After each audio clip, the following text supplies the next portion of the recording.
Canada ਦੀ federal ਸਰਕਾਰ ਵੱਲੋਂ ਇੱਕ ਵੱਡਾ ਫੈਸਲਾ ਕੀਤਾ ਗਿਆ ਹੈ। ਕੈਨੇਡਾ ਸਰਕਾਰ ਨੇ ਉਹਨਾਂ ਰਿਫਿਊਜੀਆਂ ਨੂੰ ਪੱਕੇ ਕਰਨ ਦਾ ਫੈਸਲਾ ਕੀਤਾ ਹੈ ਜਿਨ੍ਹਾਂ ਨੇ ਕੋਰੋਨਾ ਵਾਇਰਸ ਦੀ ਮਹਾਮਾਰੀ ਦੌਰਾਨ ਆਪਣੀ ਜਾਨ ਖਤਰੇ ਵਿੱਚ ਪਾ ਕੇ ਕੋਰੋਨਾ ਪੀੜਤਾਂ ਦੀ ਦੇਖਭਾਲ ਕੀਤੀ ਸੀ। ਕੈਨੇਡਾ ਦੇ ਇਮੀਗ੍ਰੇਸ਼ਨ ਮੰਤਰੀ ਨੇ ਇਸ ਸੰਬੰਧੀ ਐਲਾਨ ਕੀਤਾ ਹੈ। ਇਮੀਗ੍ਰੇਸ਼ਨ ਮੰਤਰੀ ਮਾਈਕੋ ਮੈਡੋਚਿਨੋ ਨੇ ਕਿਹਾ ਕਿ ਇਹ ਉਹਨਾਂ ਲੋਕਾਂ ਨੂੰ ਧੰਨਵਾਦ ਕਰਨ ਦਾ ਇੱਕ ਤਰੀਕਾ ਹੈ ਜਿਨ੍ਹਾਂ ਨੇ ਆਪਣੀ ਜਾਨ ਖਤਰੇ ਵਿੱਚ ਪਾ ਕੇ ਲੋਕਾਂ ਦੀ ਸੇਵਾ ਕੀਤੀ ਹੈ ਅਤੇ ਕੋਰੋਨਾ ਵਾਇਰਸ ਦੀ ਮਹਾਮਾਰੀ ਨਾਲ ਲੜਨ ਲਈ ਕੈਨੇਡਾ ਦੀ ਮਦਦ ਕੀਤੀ ਹੈ। ਕੈਨੇਡਾ ਭਰ ਦੇ ਨਾਲ ਇਸ ਪ੍ਰੋਗਰਾਮ ਵਿੱਚ ਕਿਊਬੈਕ ਵਿੱਚ ਵੀ ਉਹਨਾਂ ਲੋਕਾਂ ਨੂੰ ਸ਼ਾਮਲ ਕੀਤਾ ਗਿਆ ਜਿਨ੍ਹਾਂ ਨੇ ਉੱਥੇ ਅਸਾਈਲਮ ਲਾਈ ਹੋਈ ਹੈ ਅਤੇ ਇਸ ਵਕਤ ਉਹ ਹੈਲਥ ਵਰਕਰ ਵਜੋਂ ਕੰਮ ਕਰ ਰਹੇ ਨੇ।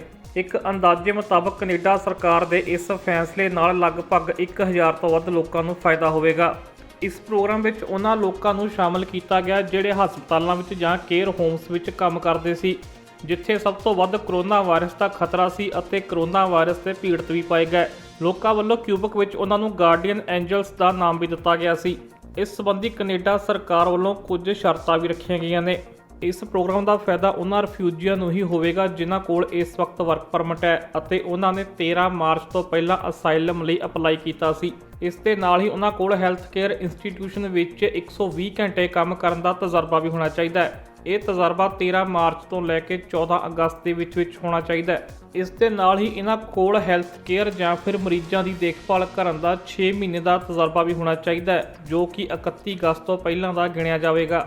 ਇਸ ਦੇ ਨਾਲ ਹੀ ਪੀਆਰ ਦੇਣ ਵਾਲੇ ਲਈ ਮੈਡੀਕਲ ਪਾਸ ਕਰਨ ਦੀ ਸ਼ਰਤ ਵੀ ਰੱਖੀ ਗਈ ਹੈ ਜਦਕਿ ਹੋਰ ਸੁਰੱਖਿਆ ਕਾਰਨਾਂ ਦੀ ਵੀ ਜਾਂਚ ਕੀਤੀ ਜਾਵੇਗੀ ਜੋ ਕਿ ਅਕਸਰ ਪੀਆਰ ਦੇਣ ਤੋਂ ਪਹਿਲਾਂ ਕੀਤੀ ਜਾਂਦੀ ਹੈ ਅਤੇ ਜੋ ਇਹ ਸ਼ਰਤਾਂ ਪੂਰੀਆਂ ਕਰਨਗੀਆਂ ਉਹਨਾਂ ਨੂੰ ਕੈਨੇਡਾ ਸਰਕਾਰ ਵੱਲੋਂ ਪੱਕੇ ਕੀਤਾ ਜਾਵੇਗਾ। ਬਰੈਂਪਟਨ 'ਚ ਇੱਕੋ ਦਿਨ ਕਤਲ ਹੋਣ ਦੀਆਂ 2 ਘਟਨਾਵਾਂ ਵਾਪਰੀਆਂ ਨੇ। ਇਹ ਦੋਵੇਂ ਕਤਲ ਬੀਤੇ ਦਿਨ ਹੀ ਬਰੈਂਪਟਨ 'ਚ ਹੋਏ ਨੇ। ਬਰੈਂਪਟਨ 'ਚ ਜਿੱਥੇ ਇੱਕ ਪੰਜਾਬੀ ਅੰਤਰਰਾਸ਼ਟਰੀ ਵਿਦਿਆਰਥੀ ਦਾ ਕਤਲ ਕੀਤਾ ਗਿਆ ਉੱਥੇ ਹੀ ਇੱਕ ਸੰਗੀਤਾ ਸ਼ਰਮਾ ਨਾਮ ਦੀ ਔਰਤ ਦਾ ਵੀ ਉਸਦੇ ਘਰ ਵਿੱਚ ਹੀ ਕਤਲ ਕੀਤਾ ਗਿਆ। ਇਹ ਦੋਵੇਂ ਘਟਨਾਵਾਂ ਬਰੈਂਪਟਨ ਦੇ ਵਿੱਚ ਕੁਝ ਹੀ ਘੰਟਿਆਂ ਦੇ ਫਰਕ ਵਿੱਚ ਵਾਪਰੀਆਂ। ਜਾਣਕਾਰੀ ਅਨੁਸਾਰ ਜਿਸ ਔਰਤ ਦਾ ਕਤਲ ਕੀਤਾ ਗਿਆ ਉਹ ਬਰੈਂਪਟਨ ਦੇ ਹਿੰਦੂ ਸਭਾ ਮੰਦਰ ਦੇ ਮੁੱਖ ਪੁਜਾਰੀ ਅਭੈ ਦੇਵ ਸ਼ਾਸਤਰੀ ਦੀ ਪਤਨੀ ਸੀ। ਅਭੈ ਦੇਵ ਸ਼ਾਸਤਰੀ ਦੀ ਪਤਨੀ ਨੂੰ ਉਸਦੇ ਘਰ ਗਰਾਜ ਵਿੱਚ ਹੀ ਗੋਲੀਆਂ ਮਾਰੀਆਂ ਗਈਆਂ ਸਨ। ਇਸ ਤੋਂ ਤੁਰੰਤ ਬਾਅਦ ਸੰਗੀਤਾ ਸ਼ਰਮਾ ਨੂੰ ਹਸਪਤਾਲ ਪਹੁੰਚਾਇਆ ਗਿਆ ਪਰ ਕੁਝ ਸਮੇਂ ਬਾਅਦ ਹੀ ਉੱਥੇ ਡਾਕਟਰਾਂ ਨੇ ਉਸ ਨੂੰ ਮ੍ਰਿਤਕ ਐਲਾਨ ਦਿੱਤਾ। ਪੁਲਿਸ ਵੱਲੋਂ ਇਸ ਮਾਮਲੇ ਦੀ ਜਾਂਚ ਸ਼ੁਰੂ ਕਰ ਦਿੱਤੀ ਗਈ ਹੈ। ਦੂਜੇ ਪਾਸੇ ਇਸ ਘਟਨਾ ਤੋਂ ਕੁਝ ਘੰਟੇ ਪਹਿਲਾਂ ਹੀ ਪੰਜਾਬ ਦੇ ਬਟਾਲਾ ਸ਼ਹਿਰ ਤੋਂ ਕੈਨੇਡਾ 'ਚ ਪੜ੍ਹਨ ਗਏ ਨੌਜਵਾਨ ਸੂਰਜਦੀਪ ਸਿੰਘ ਦੀ ਹੱਤਿਆ ਕਰ ਦਿੱਤੀ ਗਈ। ਪੁਲਿਸ ਨੇ ਜਾਣਕਾਰੀ ਦਿੰਦਿਆਂ ਦੱਸਿਆ ਕਿ ਜਦੋਂ ਉਹ ਮੌਕੇ ਤੇ ਪਹੁੰਚੇ ਤਾਂ 22 ਸਾਲ ਦਾ ਸੂਰਜਦੀਪ ਗੰਭੀਰ ਰੂਪ 'ਚ ਜ਼ਖਮੀ ਸੀ ਅਤੇ ਉਸ ਨੂੰ ਤੁਰੰਤ ਹਸਪਤਾਲ ਪਹੁੰਚਾਇਆ ਗਿਆ ਪਰ ਥੋੜ੍ਹੇ ਸਮੇਂ ਬਾਅਦ ਹੀ ਉੱਥੇ ਉਸ ਦੀ ਮੌਤ ਹੋ ਗਈ। ਪੁਲਿਸ ਵੱਲੋਂ ਜਾਰੀ ਕੀਤੀ ਗਈ ਤਾਜ਼ਾ ਜਾਣਕਾਰੀ ਅਨੁਸਾਰ ਇਸ ਮਾਮਲੇ ਵਿੱਚ ਪੁਲਿਸ ਨੇ ਇੱਕ 16 ਸਾਲ ਦੇ ਨੌਜਵਾਨ ਨੂੰ ਗ੍ਰਿਫਤਾਰ ਕੀਤਾ ਹੈ ਅਤੇ ਉਸ ਨੂੰ 2nd ਡਿਗਰੀ ਮਰਡਰ ਦੇ ਦੋਸ਼ਾਂ ਦੇ ਵਿੱਚ ਚਾਰਜ ਕੀਤਾ ਗਿਆ ਹੈ। ਸਰੀ ਦੇ ਇੱਕ ਪੰਜਾਬੀ ਵਿਅਕਤੀ ਨੂੰ ਆਪਣੀ ਪਾਰਟਨਰ ਦੇ ਕਤਲ ਦੇ ਵਿੱਚ ਦੋਸ਼ੀ ਕਰਾਰ ਦੇ ਦਿੱਤਾ ਗਿਆ। ਇਹ ਕਤਲ 2018 ਦੇ ਵਿੱਚ ਕਲੋਨਾ ਦੇ ਇੱਕ ਹੋਟਲ ਵਿੱਚ ਹੋਇਆ ਸੀ। ਇਸ ਦੌਰਾਨ 56 ਸਾਲ ਦੀ ਰਾਮਾ ਗੋਰਾਰਪੂ ਦੀ ਮੌਤ ਹੋਈ ਸੀ ਜਿਸ ਦੇ ਮਾਮਲੇ ਵਿੱਚ ਪੰਜਾਬੀ ਵਿਅਕਤੀ ਤੇਜਵੰਤ ਧੰਜੂ ਨੂੰ ਚਾਰਜ ਕੀਤਾ ਗਿਆ ਸੀ ਅਤੇ ਮਾਮਲੇ ਦੀ ਸੁਣਵਾਈ ਤੋਂ ਬਾਅਦ ਅਦਾਲਤ ਨੇ ਉਸ ਨੂੰ ਦੋਸ਼ੀ ਕਰਾਰ ਦੇ ਦਿੱਤਾ ਹੈ। ਇਸ ਮਾਮਲੇ 'ਚ ਸਜ਼ਾ 14 ਸਤੰਬਰ ਨੂੰ ਸੁਣਾਈ ਜਾਵੇਗੀ। ਜਾਣਕਾਰੀ ਅਨੁਸਾਰ ਜਦੋਂ ਇਹ ਘਟਨਾ ਵਾਪਰੀ ਤਾਂ ਤੇਜਵੰਤ ਅਤੇ ਰਾਮਾ ਗੋਰਾਰਪੂ ਇੱਕੋ ਕਮਰੇ ਵਿੱਚ ਹੀ ਮੌਜੂਦ ਸਨ।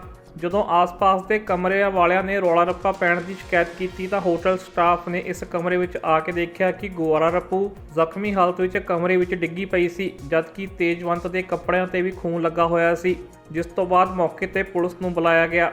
ਇਸ ਦੌਰਾਨ ਸਾਹਮਣੇ ਆਇਆ ਕਿ ਗੋਰਾਰਪੂ ਦੇ 52 ਥਾਵਾਂ ਤੇ ਸੱਟਾਂ ਦੇ ਨਿਸ਼ਾਨ ਸਨ ਜਿਨ੍ਹਾਂ ਦੀ ਉਹ ਧਾਪ ਚੱਲ ਨਾ ਸਕੀ ਅਤੇ ਉਸ ਦੀ ਮੌਤ ਹੋ ਗਈ ਜਿਸ ਤੋਂ ਬਾਅਦ ਤੇਜਵੰਤ ਧੰਜੂ ਤੇ 2nd ਡਿਗਰੀ ਮਰਡਰ ਚਾਰਜ ਲਾਏ ਗਏ ਸਨ। ਅਦਾਲਤ ਵਿੱਚ ਦੋਸ਼ੀ ਦਾ ਇਹ ਪੱਖ ਵੀ ਸਿੱਧ ਹੋਇਆ ਕਿ ਉਹ ਸ਼ਰਾਬ ਪੀ ਕੇ ਅਕਸਰ ਹਿੰਸਕ ਹੋ ਜਾਂਦਾ ਸੀ ਅਤੇ ਜਿਸ ਦਿਨ ਇਹ ਘਟਨਾ ਵਾਪਰੀ ਉਸ ਦਿਨ ਵੀ ਉਸਨੇ ਸ਼ਰਾਬ ਪੀਤੀ ਹੋਈ ਸੀ।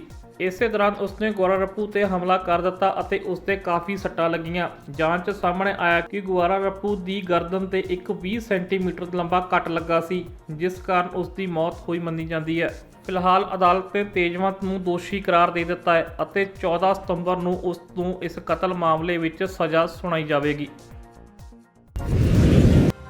ਕੋਰੋਨਾ ਵਾਇਰਸ ਦੀ ਮਹਾਮਾਰੀ ਨੂੰ ਰੋਕਣ ਲਈ ਵੱਖ-ਵੱਖ ਮੁਲਕਾਂ ਵੱਲੋਂ ਮਾਸਕ ਪਾਉਣਾ ਲਾਜ਼ਮੀ ਕੀਤਾ ਜਾ ਰਿਹਾ ਹੈ ਅਤੇ ਕਈ ਮੁਲਕਾਂ ਵੱਲੋਂ ਸਖਤੀ ਨਾਲ ਇਸ ਨਿਯਮ ਦੀ ਪਾਲਣਾ ਵੀ ਕਰਵਾਈ ਜਾ ਰਹੀ ਹੈ। ਇਸੇ ਸੂਚੀ ਵਿੱਚ ਹੀ ਹੁਣ ਇੰਗਲੈਂਡ ਵੀ ਸ਼ਾਮਲ ਹੋ ਗਿਆ ਹੈ। ਇੰਗਲੈਂਡ ਵਿੱਚ ਵੀ ਜਨਤਕ ਥਾਵਾਂ ਤੇ ਮਾਸਕ ਪਾਉਣਾ ਲਾਜ਼ਮੀ ਕੀਤਾ ਗਿਆ ਹੈ ਅਤੇ ਜੇਕਰ ਕਿਸੇ ਵਿਅਕਤੀ ਨੇ ਜਨਤਕ ਥਾਵਾਂ ਤੇ ਮਾਸਕ ਨਾ ਪਾਇਆ ਤਾਂ ਉਸ ਨੂੰ 3200 ਪਾਉਂਡ ਤੱਕ ਦਾ ਜੁਰਮਾਨਾ ਵੀ ਹੋ ਸਕਦਾ ਹੈ।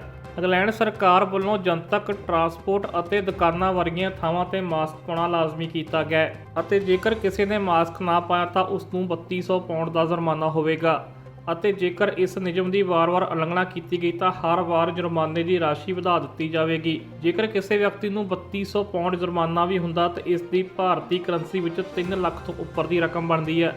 ਹਾਲਾਂਕਿ ਇਸ ਮੌਕੇ ਇੰਗਲੈਂਡ ਦੇ ਪ੍ਰਧਾਨ ਮੰਤਰੀ ਬੋਰਿਸ ਜੌਨਸਨ ਨੇ ਕਿਹਾ ਕਿ ਵਧੇਰੇ ਲੋਕ ਨਿਯਮਾਂ ਦੀ ਪਾਲਣਾ ਕਰ ਰਹੇ ਨੇ, ਪਰ ਜਿਹੜੇ ਲੋਕ ਇਸ ਦੀ ਉਲੰਘਣਾ ਕਰ ਰਹੇ ਨੇ ਉਹਨਾਂ ਖਿਲਾਫ ਸਖਤੀ ਵੀ ਕੀਤੀ ਜਾਵੇਗੀ।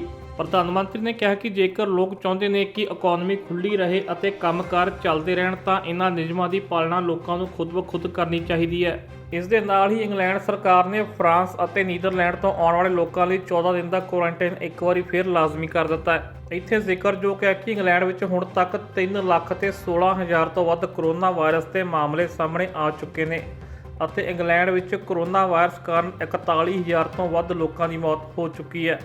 ਇੱਥੋਂ ਤੱਕ ਇੰਗਲੈਂਡ ਦੇ ਪ੍ਰਧਾਨ ਮੰਤਰੀ ਖੁਦ ਵੀ ਕਰੋਨਾ ਵਾਇਰਸ ਦੇ ਸ਼ਿਕਾਰ ਹੋ ਗਏ ਸਨ ਅਤੇ ਉਹਨਾਂ ਦੀ ਹਾਲਤ ਵੀ ਗੰਭੀਰ ਹੋ ਗਈ ਸੀ, ਜਿਸ ਕਾਰਨ ਉਹਨਾਂ ਨੂੰ ਕੁਝ ਦਿਨ ICU ਵਿੱਚ ਵੀ ਰਹਿਣਾ ਪਿਆ।